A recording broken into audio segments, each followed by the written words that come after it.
look at Chapter 3 and step through some of the concepts in Chapter 3. So Chapter 3 is about breaking a big program down into smaller modules. So we're going to look at what is a module, how do you write modules, how do you cause a module to execute. That process is called calling, okay? When you want a module to execute, you're calling the module. Well, look, now variables will behave a little bit different. So variables will be either local or global. And we'll see how do you pass data from one module to the next. Okay, so what is a module? Let me give you an example. Let's imagine you worked at Microsoft and you were on the team that wrote Microsoft Word. That is a huge program to write. I'm sure it's many, many lines of code. The process that you could do is let's break up all the different things Word does into subtasks. So one of the subtasks is spell check. Let's say another subtask is clip art. And yet another subtask is making tables. All those are in Word. But by breaking it up, you get to a subtask, let's say the subtask spell check, you are focused on coding only the spell check, and you're not thinking about all the other things that Word has to do. If you can get spell check to work and work perfectly, then you pull it in to the entire Word program. So what you're doing is you're breaking things down and focusing on one task at a time to be successfully done, and then pulling it back together. Okay? So that's what we're doing. These little individual pieces we call subtasks. Okay? And we also mentioned divide and conquer. So you're thinking instead of the entire program, let's split it up. Smaller subtasks. And we do this in our day-to-day life. I do one thing at a time. That's all I can do. So here is an example. Here is a web page with a dynamic calendar. And this is today's date. So when this web page loaded, it looked at my system, saw it was October 5th, and a program generated this calendar. Now, I don't know how well you know HTML, but if this was an image that generated this calendar, I would have to have an image for every day for ad infinitum, wouldn't I, for this web page to work? So let's think in HTML what you would need to do. Okay? Just for this calendar, you have the main program. The main module is the module that starts everything. Okay? So the main module will always be at the top of a hierarchy chart, and there will never be anything else at that level. Okay? So the main module starts a program and ends a program. This main module calls another module called calendar. One thing I want you to note in modules is that we get in the habit of putting parentheses. Later on, we're going to see that we'll put some data inside this parenthesis. But for simplicity, I'm leaving that out right now. So to make a calendar, I had to do three things. I'm thinking I've got to do the main header, October 2012. I have to do the days of the week, and then I have to do the dates. And what we're going to do is, while we're doing the dates, we're going to identify today's date, and CSS, I don't know how well you know HTML, but CSS is doing this formatting here. So the first thing calendar does is make a call. So the process, when I say make a call, calendar then, the code in calendar will call another module, and that module will write October 2012. After this module has done the code that does that, it returns back to this module. Okay, so we're back in calendar, and calendar says, okay, now I need to write Sunday, Monday, Tuesday, Wednesday, Thursday, Friday, Saturday. And so it makes a call to the write day names module. So all the statements are executed to do that, and then we return back to calendar again. So we've done this one, and we're back to calendar. Then calendar says got one more thing to do, and it calls the write cal days module. But the write cal days module is quite complex. Is the first supposed to start on a Monday? Are there supposed to be 31 days, or 30, or 28, or 29? So the write cal days module, to simplify things, calls another module called days in the month, giving me the 31. Then the write_cal days module has to figure out that the first is on Monday and then write each corresponding day. This is using an HTML table to do this. Okay, so after write_cal days is done, calendar wraps up its stuff, and then when calendar is done, back to main. So it always starts at main and then follows a hierarchy. Okay, so you can only go to your subordinate or your superior. Main can't jump down and execute days and month. So why do this? First of all, it's easier to code. You're only focusing on the one task. Okay, and readability. It's easier to reuse the code. So I can, what if I want a calendar on a whole different web page? Can I do that? Yes, I can, because of this modularization. And I can call the modules many times. Easier to test. And it's also easier to find where your errors are at, because you've got a smaller piece of code to debug. Okay? It leads to faster development. And again, the main benefit, I believe, is reusability. Okay? And think about it, teamwork. So this team, okay, you code the spell check, you code the thesaurus, etc. So you can split up the tasks among the team much easier. Okay, so let's look at the two parts you need to know about in order to work with modules. First of all, you need to code the module itself. The module itself is known as the module definition. Okay, module definition. So this part begins the module definition. Notice that the module definition begins with the keyword module. Then it's followed by a name of a module. You get to make that up, just like you get to make variable names up. Then it's followed by some parentheses. Okay?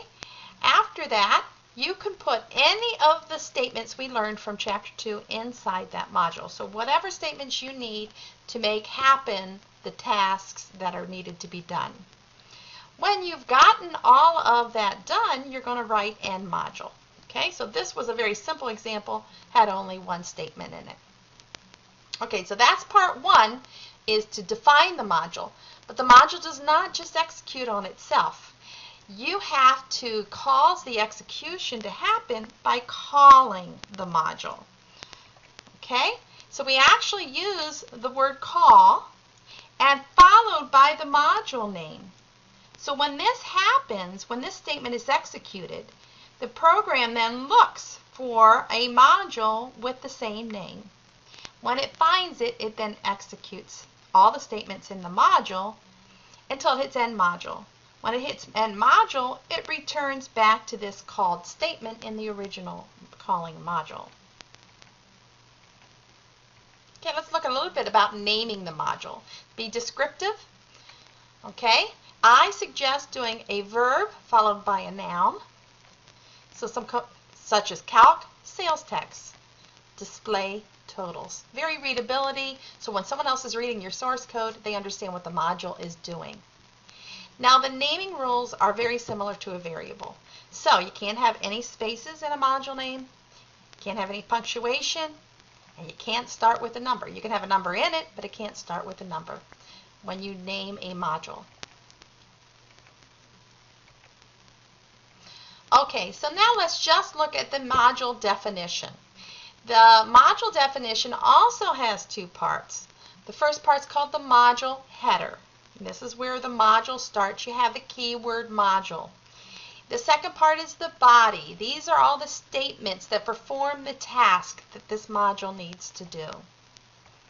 Okay, so here we have the module header. Okay, right there is my module header.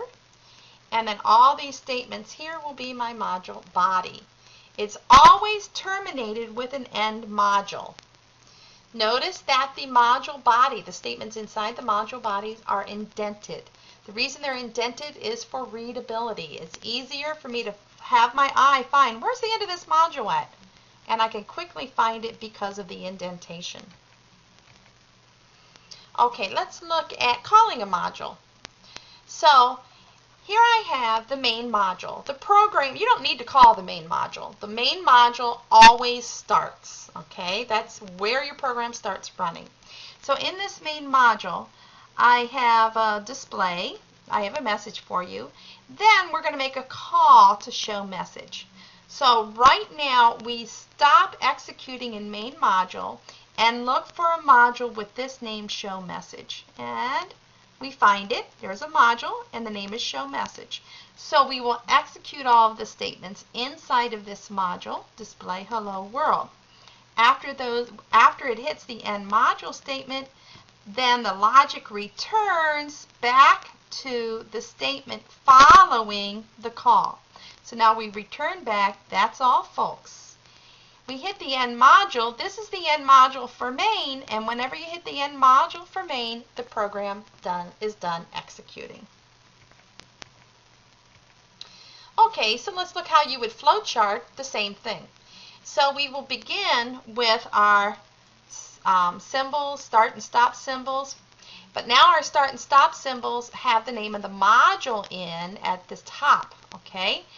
And end, for the end of only the main modules, we're going to use return at the end of all the other modules except main. So here, programs always start in main. We execute. I have a message for you. Now notice this symbol here. It's a rectangle, but then we also have these lines here, okay? And this is called the pre-process symbol. So when it sees that, it's going to look for show message, find it, and then execute that. So it stops execution in main, comes up here, and executes display hello world. Now we have, instead of end module, we have return. So return always goes to the statement that was after the call. So now we'll display that's all, folks. Now we have end, and that's the end of our program. So defining and calling a module, this process has a name. This process of breaking a program down into smaller and smaller parts is called top-down design. And just that's what we do. We break it up. Okay, the overall task is broken down into subtasks. Then you can break down again into more subtasks. So you can have many levels in this hierarchy chart. So hierarchy chart is what we use to identify the subtasks as we break down. Okay, then each subtask we identify in the hierarchy chart gets its own coding, either pseudocode or flowchart for our class. Okay, so here is a hierarchy chart. We will start with main, and that's the only thing that's going to be at the first level. Now main is going to call get input. It will also call everything at the second level. Okay, so main's going to make all these calls to all these modules. However, main will never call get hours worked. The hierarchy chart says that get input calls get hours worked.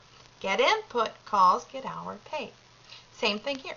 Calculate with holdings will call calculate taxes, and calculate with holdings will call calculate benefits.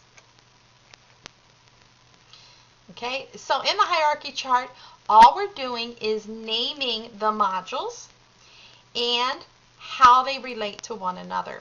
We are not writing any of the code. Okay, let's go on to the next section, which is about variable scope. We haven't talked about variables and modules yet. So, yes, the behavior of variables do change a little bit when you have modules. Okay, so there is two types of variable scope. There is local variable scope and global variable scope. Well, what does that mean? Well, have you ever heard of the term the scope of the project? For example, I'm talking generally not about programming here. The scope of the project could be big, like I'm adding a new garage. The scope of a project could be small. So I'm painting trim around the door. Okay, so with the modules, you also have scope with your variables. And the scope of a variable just means how big of an area is that variable accessible in? Where can I use that variable in? Okay, it could be small, only this small part of the code I can use the variable in, then we call that local scope. Or it could be big. You can use that variable anywhere you want to, then we call that global scope. So here is an example of a program in our book that is using a local scope. Notice that we're declaring a variable that's just like Chapter 2. That's a string variable called name. It is being declared inside a module. Because it's being declared inside a module, this variable called name can only be used inside the module it is declared in. Name has local scope. So there is no problem using that variable name anywhere in here. But once I try to use that variable name up here in a different module, doesn't have to be main, but any other module, you're going to generate an error. Why? Because name is out of scope up here. Name only exists right there in the getName module. Well, let's look at global variables. So how do you make a variable be used anywhere? Notice that we've got this variable here being declared, and it's not in a module. In fact, it's above where module main starts. So this variable is global because it's not declared in a module. Can I use number here? Yeah, notice I'm in the main module. No problem using number here. Can I use, now here's the show number module. Can I use number here? Yeah. There's no problem. So global scope allows you to use your variables in any module. So you might think, as a beginner, I would agree with you if you're thinking, if local scope causes problems, why not make everything global? Well, that causes a different set of problems, but it is very difficult to see that when you're just beginning, what kind of problems that causes. Okay, how about named constants? Remember using constants in Chapter 2? Well, named constants follow the same rules of scope that variables do. So they can be local if they're declared in a module, or they can be global if they're declared in a module, if they're declared outside a module. Sending data to a module. Okay, this is the last concept in the chapter. So let's say I have one module calling another module, and that module has data it needs to send to the called module. Okay, so here's an example. I'm calling a module called square root, and I'm sending data to that called module. I'm trying to figure out where my mouse is. I'm sending the variable, I'm sending the data 9 to that called module. Oh, okay, I need to call it again. This time I'm going to send 25 to that called module. Okay, and in this example, I'm sending a variable, somebody input num here, and I'm sending, let's say they put in 100, and I'm sending whatever is in the variable num to that called module. These values, 9, 25, and num, we call an argument. The data that's being passed to a module is called an argument. It could be a literal, it could be a variable. So where is the sent data stored? So I'm sending that 9, where's it going? Or where's the value in num going? Well, the data that's being sent is then used by the module being called and stored in a special type of variable called a parameter variable. You declare it a little bit differently than you do the variables that we've declared in Chapter 2. So in this example, I've created a module called square root, and here is the parameter variable right here. Notice it's inside the parentheses. Remember I said you got to put the parentheses, we'll talk about it later. Here it is. Notice what you do is you don't use the keyword declare, but you indicate the data type like we did with declare, and then you indicate a parameter variable name. So it's still a variable, it's a special type of variable. Now a lot of times, I myself do this, programmers don't use the term parameter variable, they'll call it the parameter. Okay, it's just shortcut. And so what is the scope of this parameter variable called number? It is local to the module, just like when you declare a variable in a module. In the parentheses, as I said earlier, you're going to indicate the data type and the name of the parameter. So Then once you get inside the module, I can use number like any other variable. It's just a variable inside my square root module. So let's look at passing arguments to parameters. So I have a call, this should be on the same line, but I am calling square root. What happens is execution stops in this module, okay, where I haven't shown where, what module it's in, but let's assume this is in a module. Execution stops and it looks for a module with the name of square root. When it finds it, it's going to take the 9 and it's going to send it to number. So number will now store 9. So do you see how you get the input from the call to the module? Okay, now, to make it a little bit more difficult, you can have multiple arguments. If I want to, I can send 18 arguments to a module. If that's what I need, I can write that as a coder. So in this example from the textbook, we're sending 2 arguments to the module. So we're making a call to show sum. So execution stops and it starts in main, and it says I got to find a module, and the module name has to be show sum. Then the value in the first argument goes to the first parameter, and the value in the second argument goes to the second parameter. Okay, notice that it's a comma delimited list here, and it's a comma delimited list here. We call this our parameter list, and as I said, you can have as many parameters as you want. Let's say I have 9 parameters here, then I have to send 9 arguments here. Make sense? Also, since this is supposed to be an integer, this can't be a string. Okay, so the data type here has to agree with the data type that's going to store the variable. So once I have num1 and num2, I can now use it inside of my module just like any other variable. So here in show sum, note that I have my parameter variables. I also have the local variable result. Okay, so that's just a variable I'm going to use inside this module. Last concept, okay, pass by value versus pass by reference. So when you pass that argument to a parameter variable, 2 things can happen in RAM. One, by default, what it does is, I have a variable called A, and I'm passing whatever is in A to a parameter variable as an argument.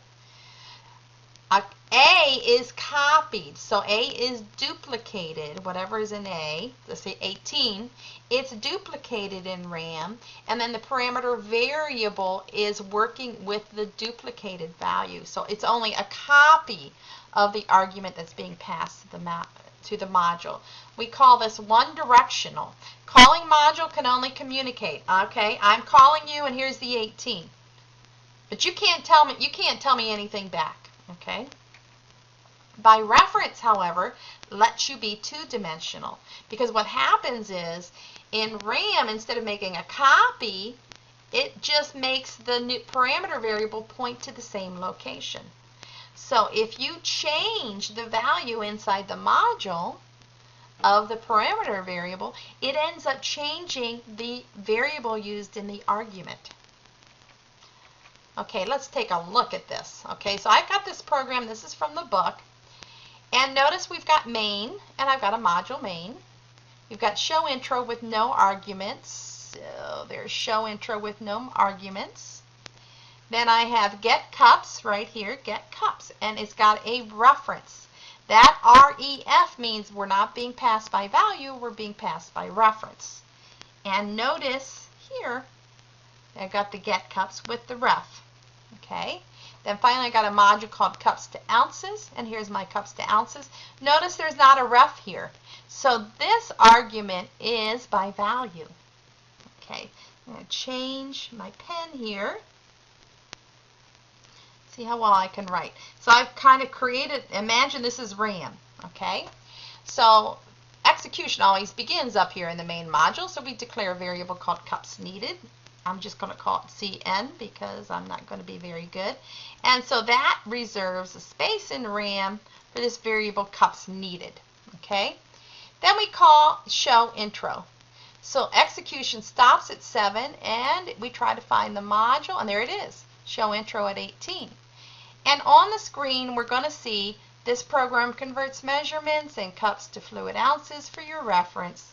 The formula is 1 cup equals 8 fluid ounces. So nothing but a bunch of displays. We get to the end module, and so we go to the next statement here after show intro.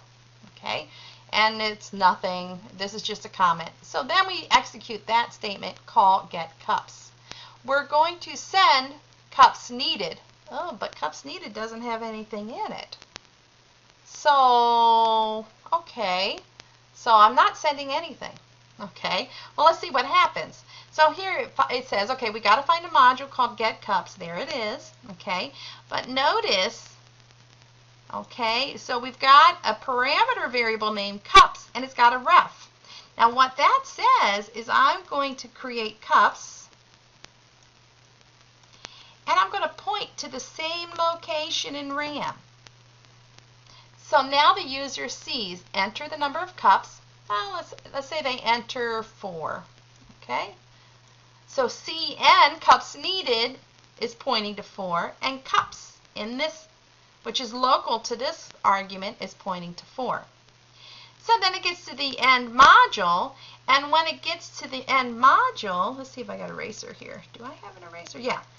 Guess what happens to cups since it's gone? I'm done with that module. So that one's done. But look what cups needed has. It still has a 4. So the end module comes back, and there is a 4 in cups needed.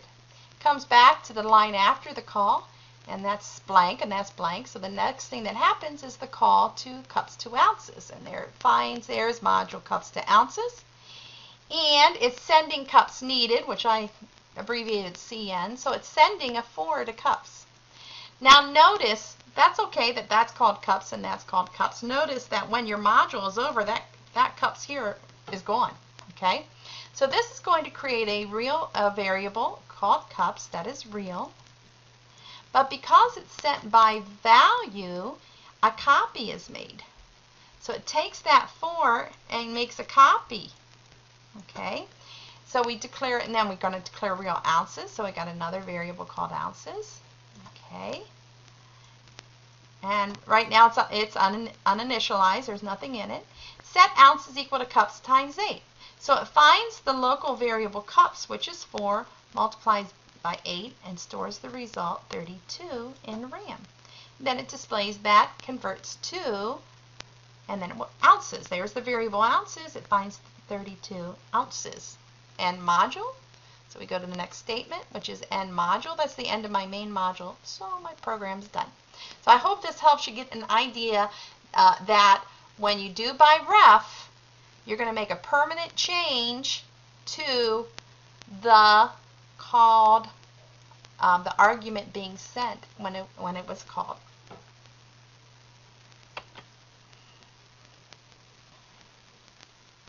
That was long.